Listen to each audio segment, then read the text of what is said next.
Hello, it's Tabatha Fro And Britt Britt. and we are what y'all like it doing.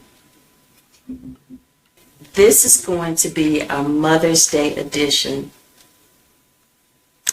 It will mean something different for me this year, Britt Britt, because one of my babies is not going to be here.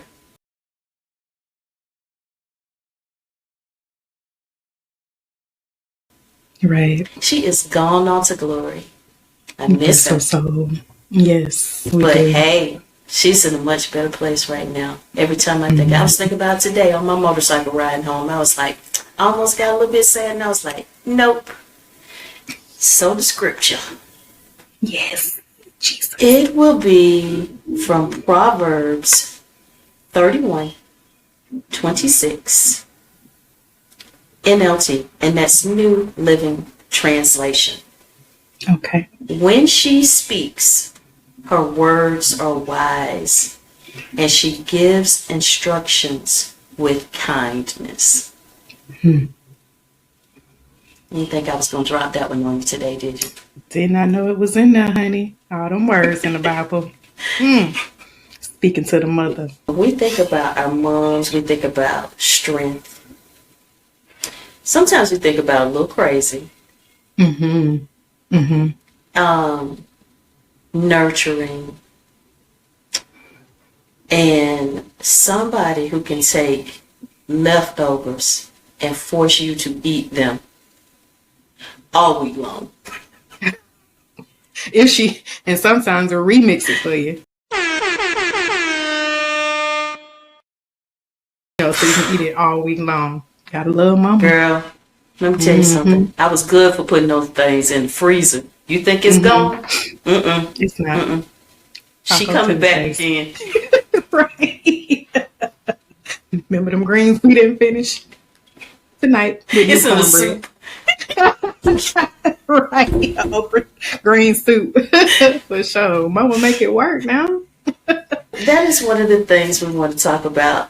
I feel like we should be singing Dear Mama right now. Because you know everybody they drag out Tupac.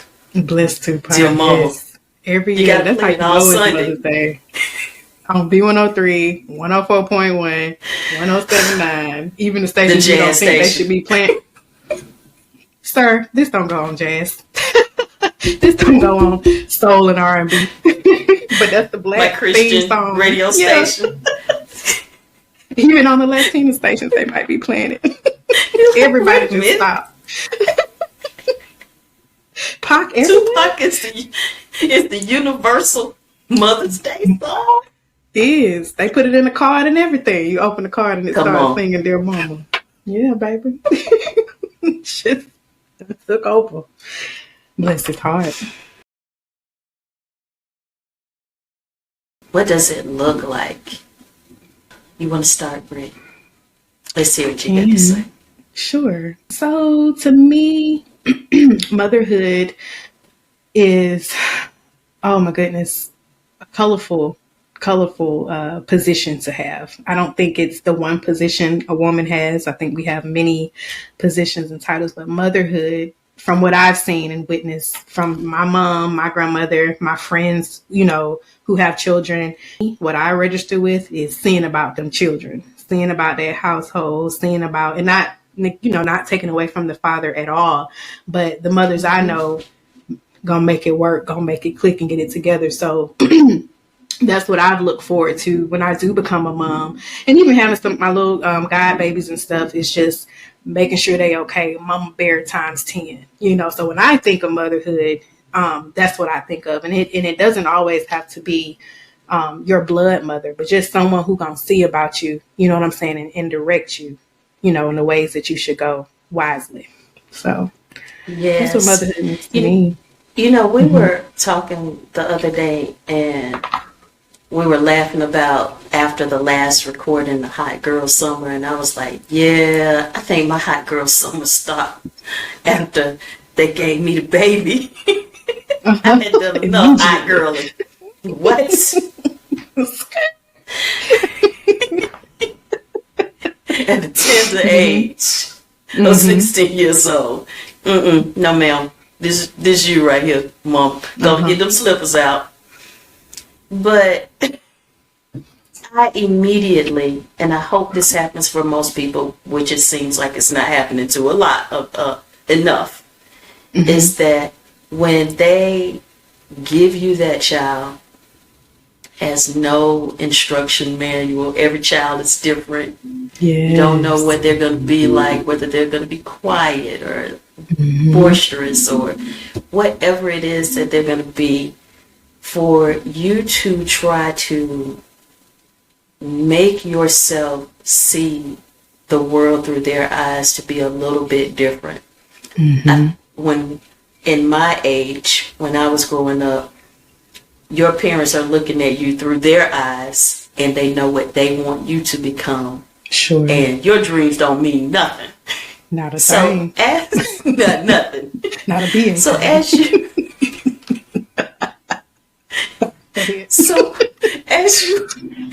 you get older and you start having your children and you know what it feels like to not be heard, not be seen. Yes. You want to provide that for your child. And I hope that that's something that I did for my 3 kids. It was an interesting road. We had a lot of fun, and I did sneak up on them one time, Britt, and I heard them call me mean. They call me mean. Was innocent. Yeah, we all do. I was kind of mean, though. Well, we have feelings, okay? Because I sure used to have a few choice words for Denise when she left the room. I love you, Mama. Look, in your mind, you dare not even mumble them. Because y'all can hear it. That's another thing I can't wait. Y'all have that hearing of the space. Y'all have a different type of hearing. So I've heard. And boy, I can't wait to get that type of hearing. Because I haven't had children yet, and I'm kind of glad because I've gotten the opportunity to watch my friends, watch other people, and get advice from others, and understanding, yes, when I raise my child, there are a lot of things I would like to do different, and I do understand big time, like you said, there is no manual to this thing, and I think that's the biggest thing we have to learn when we start having children. I'm glad I know that now because I don't think I go as crazy as some, feeling like it's certain things you have to follow, but the big thing is allowing your children to be themselves and seeing from their point of view, like you said. Like, I think that's so huge. So I can't wait to have children just so I can see what that's going to look like for my children. Because my parents provided me that, they let me get out, feel myself, do a few things, and a lot of things actually. But anyway, I think that's the beautiful thing, like you said, to motherhood is putting yourself in your child's position and allowing them to bloom as they will. Okay, so I didn't have any of that growing up, getting out, seeing myself and experiment with girl bye. But doesn't that show you how it changes from generation to generation? She was not having none. Yeah. And as I say in my Atlanta voice, numb of that. Nam, not now. Bit of it. But what I have said to so many people, and I saw that and I changed the way that I actually raised my kids. Not saying that it was better than my mom or whatever. She was doing what she knew to do at that time. But what I can say is that sometimes, and I say this to a lot of mothers, and I mean this sincerely, and not even just with mothers, just anything. If you know what it feels like for that to happen to you and you didn't like it, why then would you use that excuse to raise your child the same exact way? It doesn't make any sense to me. You know it hurt you, so then you want to go in a different direction. And I prepared my mother for this episode because a lot of people do not know this, but me and my mother were like this when I was growing up. And a lot of that came from, you do not understand the dynamics of everything that is going on when you're growing up. True that. As you get older, you recognize, you see, and then you say, oh, this is why that was happening. Oh, now I understand. But you have to be willing to accept that to see it. Yeah. So she would be the first to tell you she didn't do everything right.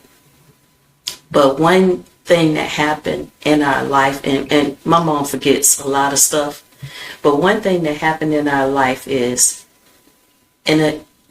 Kristen, oldest son, he was always getting in trouble in school. He did not want me to cut his hair. And he did something again in school, and I said, that's it, hair about to be cut. So I said, tomorrow I'm going to take you get your hair cut.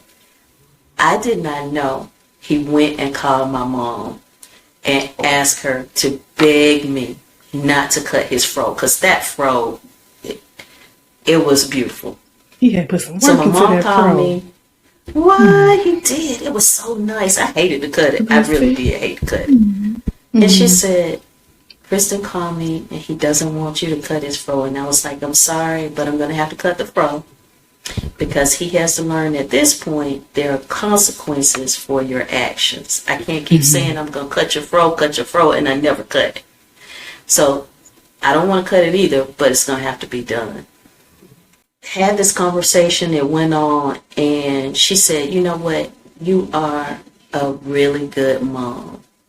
I've learned a lot from watching you, and I didn't do everything right, but I'm glad that I can see you doing such a good job with your kids. And that touched me so deeply on the inside from this woman who I thought was the ice princess.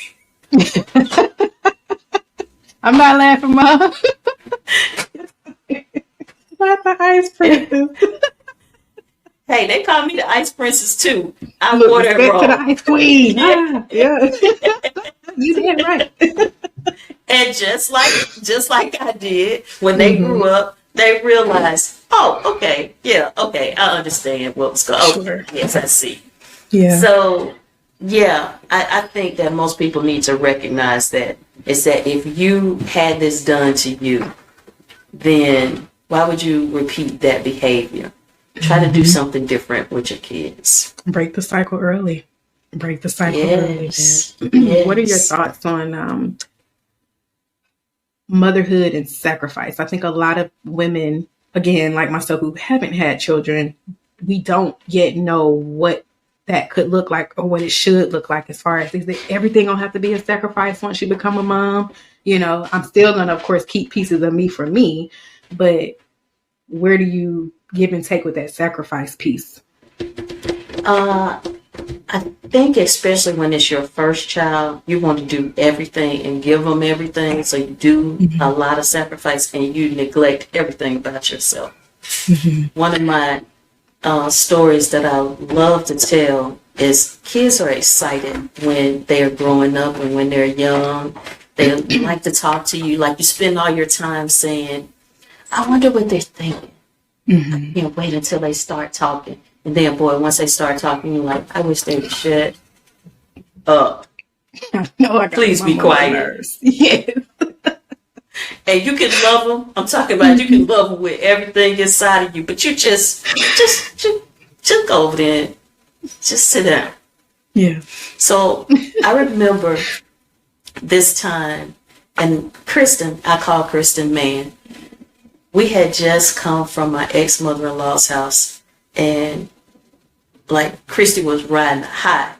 And she was, I think she might have been about 6 or 7 or something like that. And she was just, ooh, and mommy, and mommy, and mommy, and mommy. And I just broke down and started crying. Oh. Because it was too much. Like, I was a PTA mom. I was making cupcakes. I want you to be doing this. I want you to do that. And I just wasn't taking any mental relaxation time, because I was always pouring into those two. And a marriage. I started crying, and her dad said, let's just play the quiet game right now. And she said, what's wrong with you? Which made me cry even more. So you gotta take some time. Yeah. You gotta take some time for yourself. And that is real talk. Don't take all the time, because most folks out here talk about, I just need some time for myself.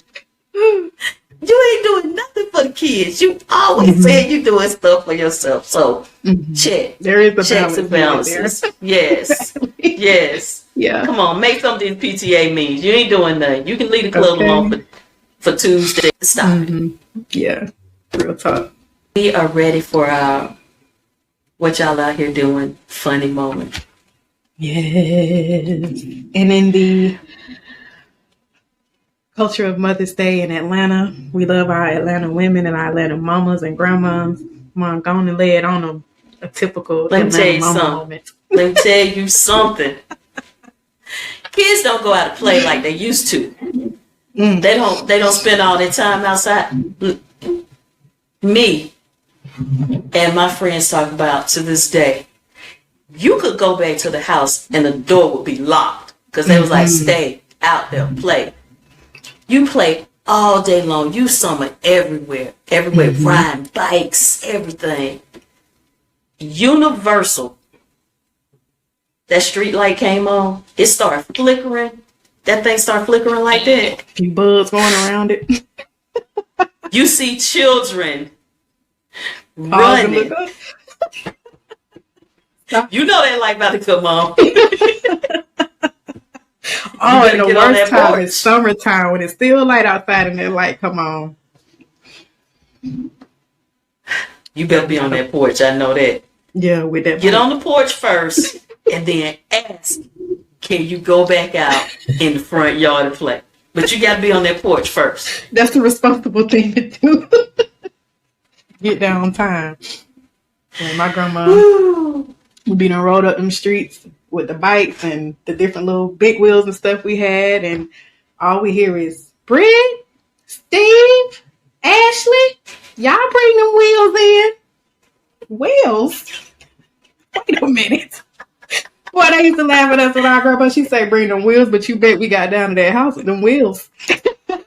And we was she don't have time to say, bring the big wheel, bring the bicycle. All of them got wheels, bring them in. Everything got wheels. Just bring them wheels on to the house, okay? And your little bodies for you get it. So, that's like... Oh, wait a minute. The other one that I forget, which doesn't happen anymore. I don't hear anybody saying this anymore. Remember punishment?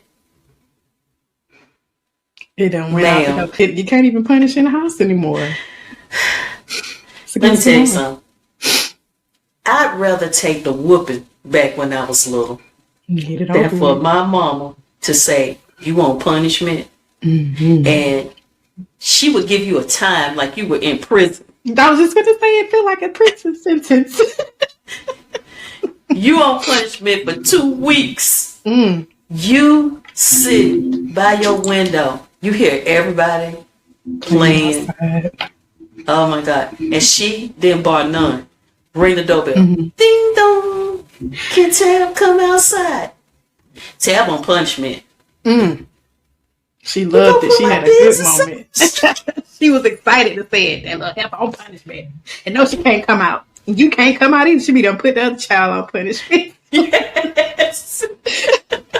But there was no such thing as good behavior, punishment over early, none of that. Punishment is punishment, okay?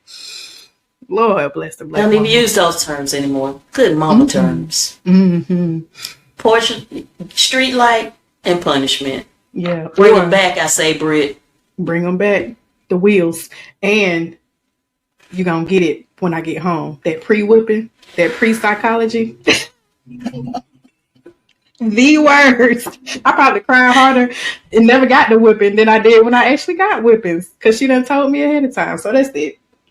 Black Mama Saga. That mental gameplay right there. That was enough. You didn't even need a whooping. Didn't. Okay. Didn't. I don't even know if this gonna make it in the reel. But this gonna be it. The whoopings out the tub.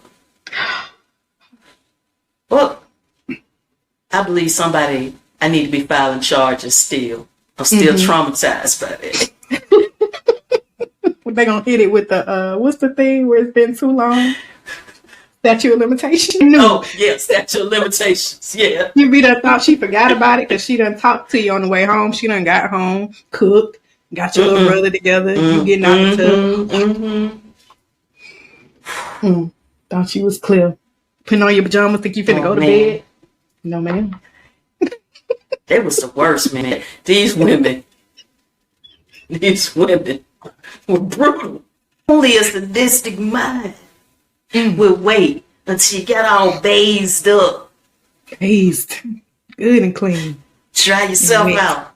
Put that little baby oil on yourself. And you setting yourself up for the whipping right there, putting the baby oil. You done just set the whole thing up for yourself. Now it's really finna be sliding off of you, slapping your whip. Oh, yeah. Oh, man. Oh, moms. Gotta love moms. Gotta love right. them. Yes, y'all are awesome. So thanks for joining us for this Mother's Day edition. Don't forget to like and subscribe and share.